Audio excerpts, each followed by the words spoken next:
You ever heard of the White Coat Waste Project? Well, it's a nonprofit organization that first pointed out that the U.S. taxpayers were actually being used, the money from the tax would be used to fund the controversial, controversial Wuhan Institute of Virology that Dr. Anthony Fauci was lying about, said that they never funded it. Well, yeah, that was gain of function research. Said, no, we never did that. And yeah, they did. Well, this organization has actually turned its own sights on another animal testing related matter, and that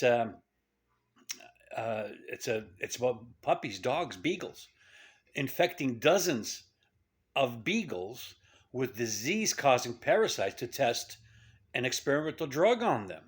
Yes, this is Fauci doing it and Wuhan Institute of Virology. These are the guys conducting experiments.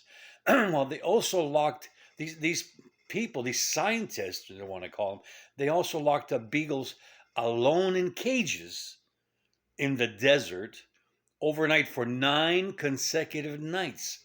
And the reason was to use them as bait to attract infectious sandflies. Can you imagine the torture these innocent pups were going through at the discretion and the hands of these satanic so called TV doctors like Anthony Fauci? And now this piece of crap of a human being is going after our children. Thank Christ we've got someone on our side like Dr. Rand Paul. Now, I'm going to show you this video you're looking at here. It's a heat exchange between Senator Rand Paul and the criminal, in my humble opinion, Dr. Anthony Fauci. Check out what this guy is saying and listen carefully, but I'm sure glad that Dr. Paul is on our side. Here it goes. The people who made the manufactured Senator Paul, vaccine. your time is long over expired. I gave you an additional 2.5 minutes. The witness has. Dr. Fauci, the government recommends everybody take a booster over age 5. Are you aware of any studies that show reduction in hospitalization or death for children who take a booster? Right now, there's not enough data that has been accumulated, Senator Paul, to indicate that that's the case. I believe that the recommendation that was made was based on the assumption that if you look at the morbidity and mortality of children within each of the age groups, 0 to 5, 5 to 11. Right. So there are no studies, and Americans should all know this. There are no studies on children showing a reduction in hospitalization or death with taking a booster. The only studies that were permitted, the only studies that were presented were antibody studies. So they say if we give you a booster, you make antibodies. Now, a lot of scientists would question whether or not that's proof of efficacy of a vaccine.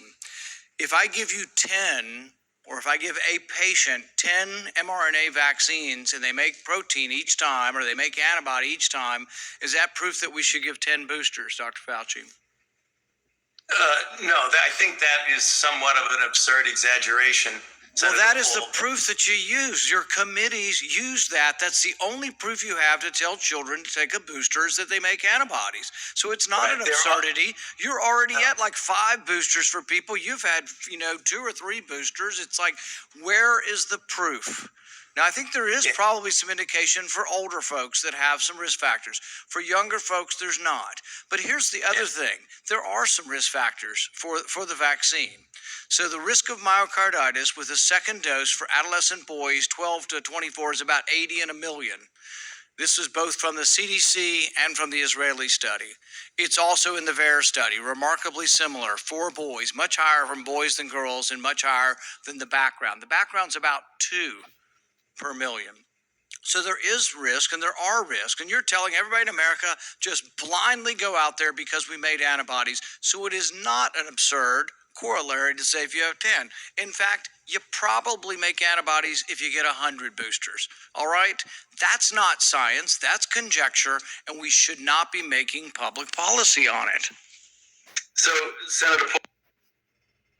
Now, this guy is absolutely spot on. Once again, Rand Paul, I thank you for being on our team.